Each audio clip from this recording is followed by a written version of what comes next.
there are people who spend their entire lives performing strength for a world that never once asked them how they were doing. And George Tyrus Murdoch was one of them. From the WWE arenas that shook with his name to the Fox News desk where millions watched him every week, the man known as Tyrus built a public identity so massive and so convincing that almost no one thought to look at what it was covering up, until a woman named Ingrid saw straight through it and refused to pretend she hadn't. George Timothy Murdoch came into the world on February 21st, 1973, in Boston, Massachusetts. And from his very first years, the world handed him a problem that no child should have to solve. Born biracial at a time, and in communities where that complexity earned you rejection from both sides, he grew up belonging nowhere. Too dark for his mother's family, too different for his father's world, and left to figure out identity entirely on his own. That particular wound is the one that comes from being turned away before you've done anything to deserve it, never fully healed. Every wall he later built, every performance of invincibility he gave in front of roaring crowds, every time he dared an arena full of strangers to challenge him, all of it traces back to a quiet childhood in Boston where love came with conditions he could never fully meet. What he found, instead of belonging, was his body, and for a long time, that was enough. By the time he reached the University of Nebraska at Kearney, he had grown into something that the world noticed, a powerhouse athlete who played football for the Lopers and began to understand, maybe for the first time, what it felt like to be seen in a way that didn't come with a catch. He also carried a real ambition that had nothing to do with stadiums or spotlights, because the man wanted to become a teacher. He wanted to stand in front of young people and give them the direction and encouragement that had been kept from him. And then a ruptured appendix took everything in one morning. The surgery that followed was supposed to be routine, and the damage it left was permanent. Severed nerves in his leg produced a limp that never went away, ended his athletic path before it had really started, and stripped him of the only identity that had ever made him feel genuinely valued. Standing on the other side of that loss at that age, with no clear direction and a body that no longer performed the way he needed it to, most people would have taken years to find their footing again. Tyrus didn't have years to spend recovering, because survival doesn't wait for grief to finish.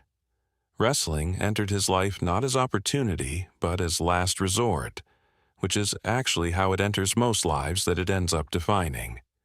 The early years inside WWE's developmental system were physically brutal and emotionally grinding in ways that television cameras never capture, because the system breaks far more people than it elevates, and the ones who survive learn to convert personal pain into entertainment with a consistency that borders on pathological.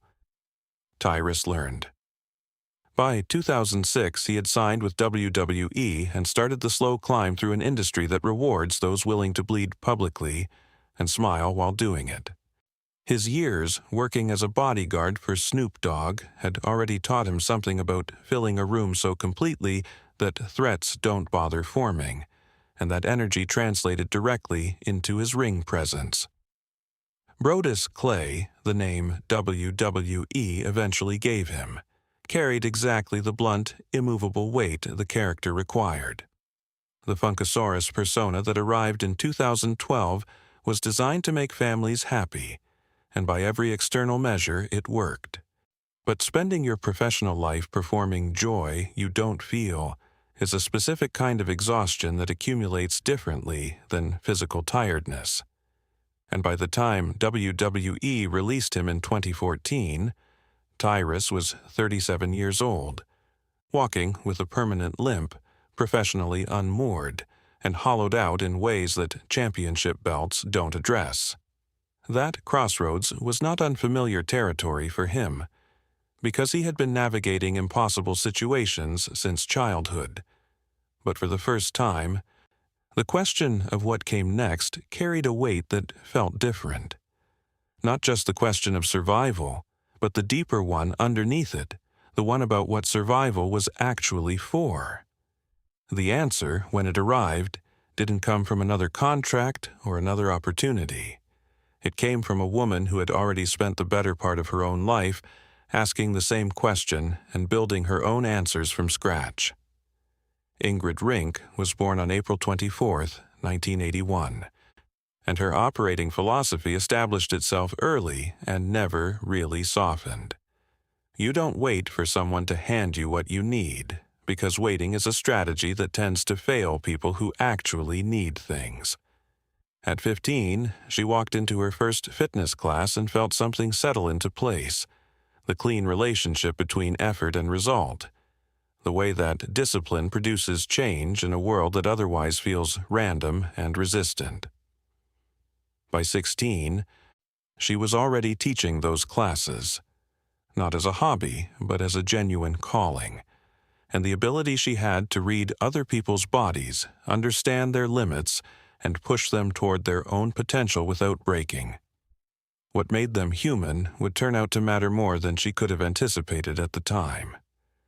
Her early adult years carried the particular weight of a woman doing everything simultaneously and largely alone. Career building, child raising, navigating financial strain and heartbreak, and managing all of it without the support system that makes such a combination survivable for most people. What developed in her during those years looked like toughness from the outside, but from the inside it was closer to necessity, because you become strong when collapse isn't something you can afford, and Ingrid had people depending on her who were too small to absorb the consequences of her falling apart. And then her son Rock received a type 1 diabetes diagnosis, and the careful balance she had been maintaining shifted in ways that pure determination couldn't simply override. Managing a child's type 1 diabetes isn't a problem you solve once and move on from, because it's a daily recalibration of diet, insulin, activity levels, and vigilance that becomes the constant background of every moment of family life. Out of that crisis, rather than folding beneath it, she built Sensible Meals, a meal preparation company that started as a mother's desperate response to an impossible situation and grew into a service for other families navigating the same challenge. And in the process of building something for others, she rebuilt herself, losing 150 pounds over the course of a transformation that required confronting every story she had ever told herself about who she was and what she deserved. That number isn't notable for what it represents in a mirror. It's notable for what it represents inside a person, the daily choice, made over years, to become someone still being built rather than someone already finished. By the time she met Tyrus around 2014, Ingrid had built businesses from desperation, raised children through hardship, survived heartbreak, and transformed herself in ways that most people only consider from a distance. What she wasn't looking for was a project or a person to rescue. What she found in Tyrus was the man underneath the performance, the one who limped off the stage when the lights dropped, who filled silence with noise because silence had always felt like rejection, who was enormous by every measurable standard and somehow still managed to feel small when no one was watching. She saw that clearly, and she stayed anyway. For Tyrus, that kind of seeing was genuinely disorienting, because his entire professional and personal architecture had been built around being the wall, the protector, the immovable force that other people stood behind. Ingrid didn't need a wall. She had already survived her own battles and built her own walls where necessary. What she needed was a partner. And that distinction, between being needed as protection versus being wanted as presence, unlocked something in him that years of championship matches and television appearances had never touched. Their daughter, Georgie Rose, arrived in May of 2014, and the man who had spent decades fighting for applause from strangers discovered what it felt like to fight for something that would still matter when the applause stopped. Fatherhood reorganized his priorities in ways he neither anticipated nor resisted. Together, they built a blended family that absorbed children from previous relationships into a single unit that worked not because it was easy, but because both of them understood. From very different roads, what instability actually costs the people inside it. The professional resurgence came in stages. His work in total non-stop action wrestling gave him room to develop a character stripped of theatrical excess, something closer to the essential man, direct and intelligent and possessed of a dry humor that audiences found genuinely compelling.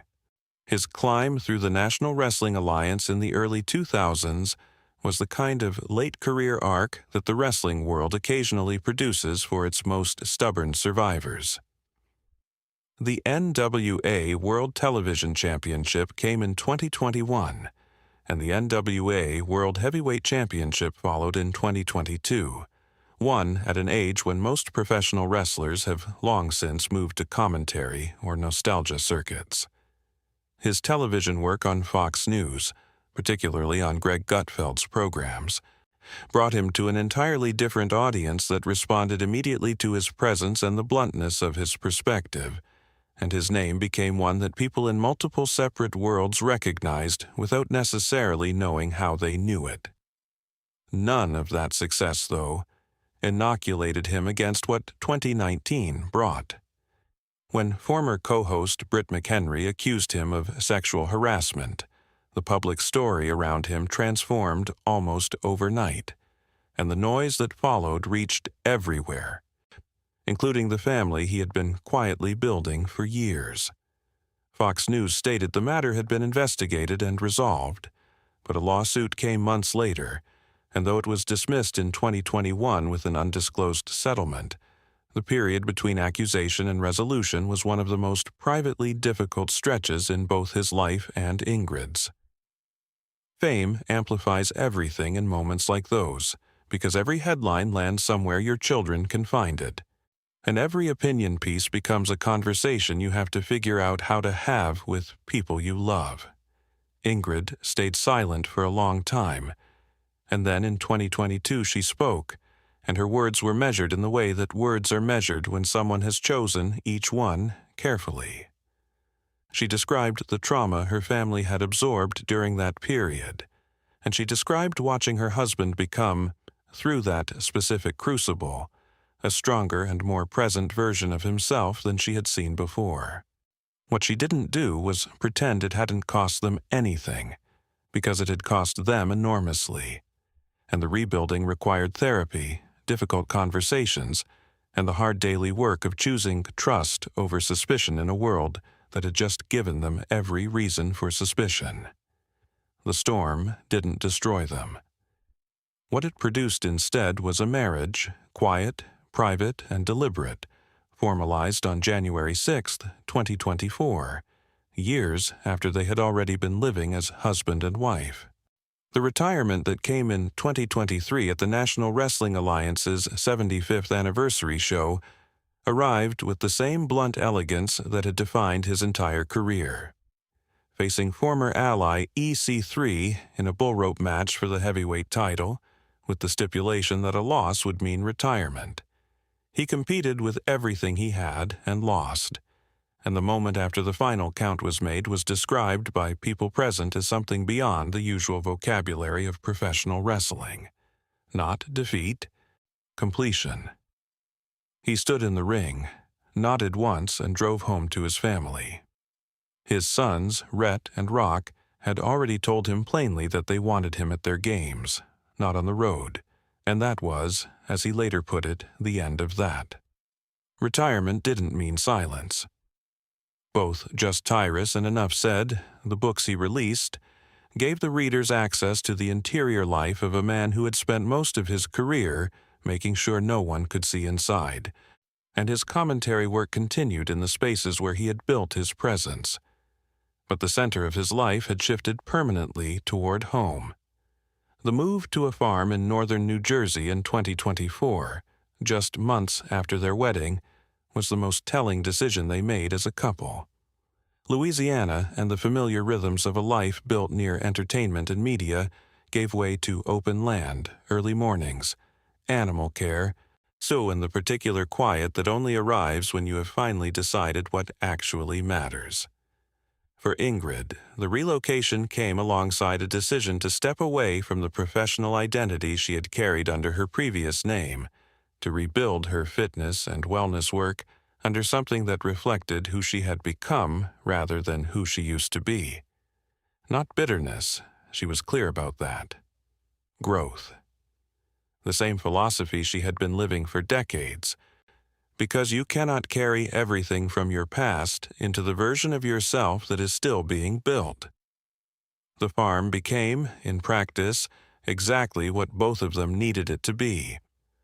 Tyrus's particular enthusiasm for reptiles and exotic animals produced what he cheerfully called the Tyrus Zilla Zoo, a collection that grew to include snakes, turtles, lizards, chameleons, and fish, all of it requiring daily structured care that Ingrid was uniquely equipped to organize. She built feeding schedules, assigned the children responsibilities, created environments that genuinely served each animal's needs, and even introduced the sound of rain into certain habitats to encourage breeding. Their daughter Georgie began competing in equestrian events, riding a horse named Roosevelt. Teddy, to the family, and the man who had performed in front of arenas holding thousands, found that the most satisfying crowd he ever played to was the one watching from a riding competition stand on a Saturday morning. At 51 years old, George Tyrus Murdoch understood something about strength that had taken him the better part of 5 decades to reach. Strength isn't the absence of pain, and it isn't the performance of invincibility, and it isn't the accumulation of titles by a man who never lets anyone close enough to see what the titles are compensating for. Strength is the courage to sit still in a room with the people who love you and let them see the full truth of who you are, including the limp, the childhood wounds, the years of loneliness dressed up as performance, all of it. That's what Ingrid had seen from the beginning, and that's what he finally stopped hiding. Their story isn't the kind that resolves cleanly, because real ones never do, but it is the kind that earns its ending. 2 people damaged in different ways, who found each other while both were still in the process of healing, and who decided that the damage wasn't disqualifying, that the scars were reasons to stay close rather than reasons to keep distance, that a life built on the other side of pain isn't a consolation prize, but the actual prize, the one worth every year of fighting to reach. The farm in New Jersey is quiet in the mornings. Georgie has writing practice. Ingrid has a brand to rebuild and a philosophy to live. Tyrus has books to write and a family to show up for in all the ordinary ways that turn out to be the ones that matter most. The man who once needed a roaring crowd to feel seen has found that a child's laughter, a partner beside him, and a life that belongs entirely and finally to him is more than enough. It always was. It just took him a while to believe he deserved it.